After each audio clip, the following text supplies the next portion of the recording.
The Tao of Self-Confidence, episode 428. Welcome to the Tao of Self-Confidence, where I share stories of amazing women who have discovered their inner journey to self-confidence.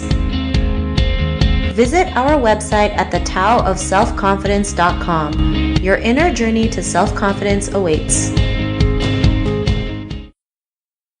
Well, hello friend. Welcome to the Tao of Self-Confidence, where I share stories of amazing women who have discovered their inner journey to self-confidence. I'm your host today, Sheena Yap Chan, and today I have a phenomenal lady on the show today. She is a lawyer, a teacher, a coach, an author, and also an entrepreneur, and I'm really excited to have her on today to share her story with us on self-confidence. So without further ado, I'm going to introduce you to Claire Yeung. Claire, how are you today? Maybe you can fill in a little bit more about yourself to our listeners.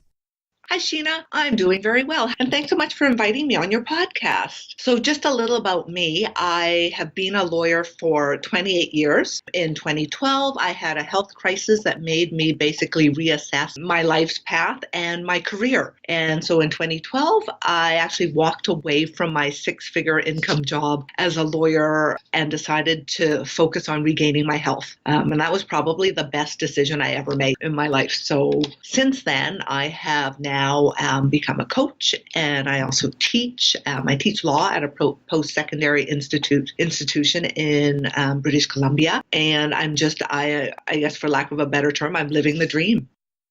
Awesome. Well, thanks for sharing that. And Claire, what's your cultural background? I'm Chinese, and my family moved to Canada, to Vancouver, from Hong Kong in 1969, and I was 6 years old then. Awesome. Well, thanks for sharing that. And what would be your favorite self-confidence quote?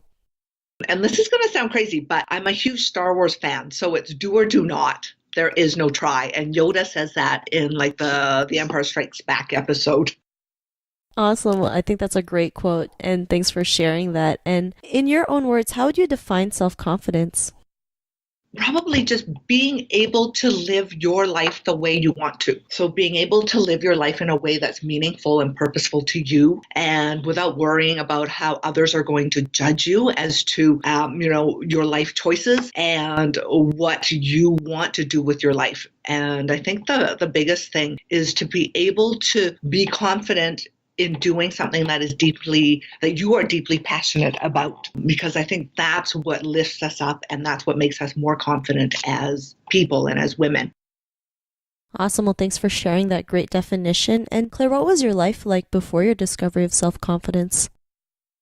Well, that's a really funny question, just because I think ever since I was a kid, my family has always thought that I was a very confident person. And so I think, though, looking back now, my confidence came from, when I was a kid, being good in school and doing well in school and doing as my parents expected of me. And then when I became a lawyer, my confidence came from being good at being a lawyer, because to me, that's what society valued. And as well, I'm an endurance athlete, so I run, I cycle. And so that also, to me, was being able to be an endurance athlete and to be strong and be able to do what I could in terms of being healthy and strong and being able to run marathons. And it wasn't until I got sick in 2012 that I realized that, holy smokes, so much of how I defined myself and where my confidence came from was from what I thought society or other people judged me as. And in that year, when I was regaining my health, I absolutely lost my self-confidence, because I felt that I was less valuable in some way, because I was now not working and being unemployed after, having worked for so many years, for 22 years before I chose to sort of take a break from work, just made me feel less valued as a person. And so it was that was the big sort of aha and shocking moment for me, in that all of a sudden during this year, I had lost all of the confidence that I had always thought that I had. And having to learn to regain that confidence has been quite a journey for me.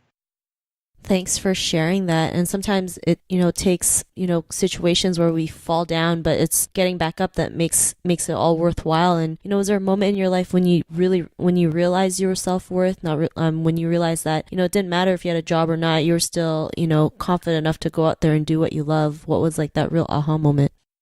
It was during when I was taking my coaching training, and I chose to go down to Portland, Oregon for the coaching training. And it was through that process that it kind of dawned on me that, one, going back to a job that I didn't love. And in fact, I can say I hated, just was not the answer. And it dawned on me that being confident meant doing something I was deeply passionate about and something that I could actually be proud of for myself and because it was meaningful to me. So rather than being proud of something that I thought society thought was valuable, being proud of something that actually had some meaning and purpose for me. And that was probably the biggest aha moment, in terms of my life and redefining my values and my place in the world. So for me, now being able to teach law and being able to coach people and to help people find, their happiness and their fulfillment and to bring their dreams to life, that I am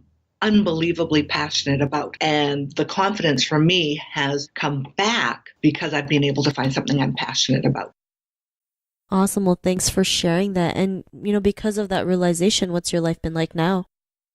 So I am, like I said before, I'm a multi-faceted entrepreneur. So I've come up with that term just because it's really hard to tell people the big long list of all of the different things I do. And I wake up every day excited about the possibilities of the day and excited to be either teaching my students and helping them in terms of their career journey and their educational journeys. And also I'm excited when I get a chance to help my clients figure out what they are deeply passionate about and where they want to take their careers or their lives. And, my heart is full, and I now have the opportunity to really wake up every day and just love my life and love my work. And it's not just work and life as two separate entities. My life and my work I really see as one. And that's part of what I love about where I am now and, how I've been able to grow both my work and my life to be congruent in that way. And just as an aside, I'm one of those people that is a flow junkie. And for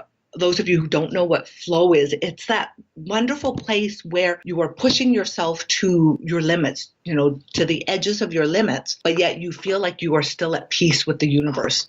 And you are where you're supposed to be. And, when I'm working in that place or when I'm running or whatever in that place of flow, it feels like time stands still. And that is just the most beautiful way, I think, for me personally, to live my life. And that's where I am. Thanks for sharing that. And Claire, if our listeners were tuning into your episode and they're in a similar journey of self-confidence, what would be that one tip you would give to her? I think really to don't worry about what others think of your choices in life, partly because we can't control what others think of us anyways. So do what is meaningful to you and pursue, a life and a career that you are deeply passionate about, because that's what's going to lead to a happy and fulfilling life. Stop worrying about what others are going to say or are going to think. Thanks for sharing that. And those are all such great tips. I'm sure our listeners will love it. And if our listeners wanted to get to know a little bit more about you and what you do, is there any links or social media profiles we can connect with? My website is www.claireyeung.com, and I'm also on Facebook. So from my website, you can link to my Facebook page, and I have a Twitter feed, which I very seldom do. I have to admit I'm not on Twitter very much, but certainly go visit my website. Awesome. Well, thanks for sharing that. And to our listeners, if you want to connect with Claire, you can also head on over to thetaoofselfconfidence.com and search for Claire's name. Her show notes will pop up along with everything else that we talked about. And I just want to thank Claire for taking the time to share her story and tips with us on self-confidence. So thank you so much, Claire. Thanks, Sheena. It was lovely speaking with you. Not a problem. It was lovely having you on the show. And to our listeners, be on the lookout for another new episode of another amazing woman's journey to self-confidence. And we'll talk to you soon. Bye for now. Bye. Thank you for tuning in to another amazing episode of The Tao of Self-Confidence. Get your free audiobook by visiting our website at thetaoofselfconfidence.com. Your inner journey to self-confidence awaits.